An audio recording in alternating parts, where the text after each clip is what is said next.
Lady Butterfly is introduced as one of Sekiro's first major bosses, a deadly illusionist, a shinobi tied to all, someone standing between you and Kuro. So naturally the game wants you to see her as an enemy. But the moment I actually paid attention to that fight, the dialogue, the pacing, the way she behaves, it stopped feeling like a normal boss encounter.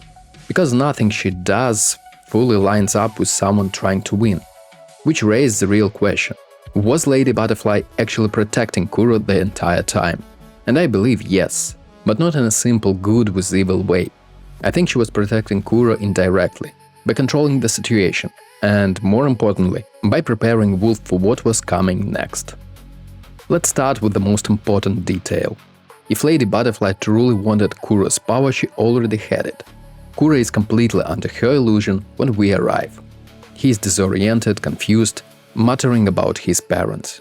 He is not resisting, he is not escaping, he is not even aware. That is a perfect moment to force the immortal oath. And yet nothing happens. She doesn't rush him, she doesn't restrain him, she doesn't even try to stop him from leaving. By the time we reach the temple, Kuro is already walking away. That alone breaks the villain narrative, because if her goal was power, Lady Butterfly failed in the easiest possible scenario. But if her goal was something else, like keeping Kuro hidden, contained, or protected from the chaos outside, then her behavior suddenly makes sense. She wasn't trying to take Kuro, she was holding the line around him. Now look at how she treats Wolf, not as an enemy, but as someone she already knows deeply. Wolf doesn't speak to her like a stranger, he doesn't even speak to her like a boss. He speaks with hesitation, confusion, almost grief. And in the original Japanese he calls her something closer to grandmother rather than Lady Butterfly. That tells us everything about their relationship. This isn't just a fight, this is a family or at least something very close to it.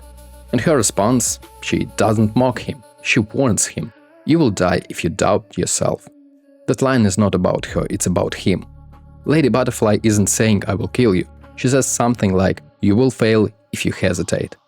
That is not the mindset of someone trying to destroy you, that is a mindset of someone trying to force you to grow. And then there is the fight itself. Lady Butterfly isn't just difficult, she's specific. She punishes hesitation, panic, she forces a rhythm. And you can't brute force her or dodge your way through it. You have to learn deflection, timing, pressure. In other words, you have to learn Sekiro. I personally was one of those players who hit a wall here. Dozens of attempts and hours spent before it clicks. But once it does, I've started playing the Sekiro game the way it was meant to be played. And that lines up perfectly with Lady Butterfly Remnant. Some things can only be learned in the heart of a battle. That is not just flavor text, but a statement of purpose. She is not fighting you. She is teaching you the one lesson you cannot learn any other way. And the cost of that lesson is her life. Now let's zoom out. Hirata Estate is burning. The attack is orchestrated.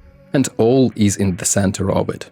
If Lady Butterfly knew or even suspected that all was behind everything, then she also understood something critical.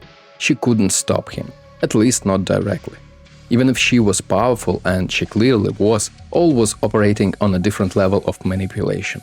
So what options does she have? She can't defeat all, she can't run, she can't abandon Kuro, but she can do one thing – prepare Wolf.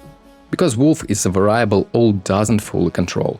So instead of protecting Kuro in the obvious way by hiding or escaping, Lady Butterfly protects him indirectly.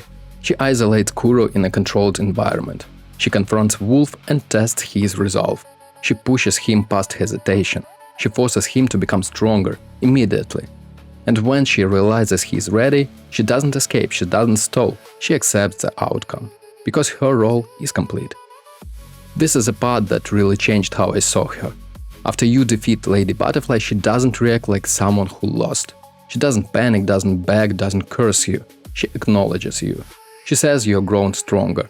And for the first time, Lady Butterfly calls you Wolf, not boy or son of all. That shift matters. It's recognition, approval. It's a moment a teacher looks at the student and realizes they're ready now. And then she dies. Not trying to escape, not trying to survive, but almost choosing to stay. That doesn't feel like defeat, that feels like completion. Now, to be fair, there are other interpretations. Some people believe Lady Butterfly was working with all, she was following the Iron Code, she was ordered to eliminate Wolf. And those interpretations aren't baseless. Sekiro lore is intentionally vague. It gives you just enough information to build multiple theories, but never enough to confirm one completely. But here is the thing that keeps pulling me back. Even if she was following orders, her behavior doesn't feel aligned with those orders. She doesn't act efficiently or decisively. She doesn't act like someone executing a mission. She acts like someone stalling, guiding, and testing. Which suggests that even if Lady Butterfly was part of our plan, she wasn't fully committed to it. So was Lady Butterfly protecting Kuro? Not in the obvious way. She didn't shield him, she didn't run with him, she didn't fight to keep him by her side. Instead, she protected the one person who could protect Kuro. She protected Wolf's potential. And in Sekiro's world, that might be the only kind of protection that actually matters. Even if it means becoming an enemy. Even if it means dying for it. Thanks for watching, hit that like button and subscribe for more Sekiro Shadows Die Twice guides and lore videos, and stay sharp out there, Shinobi.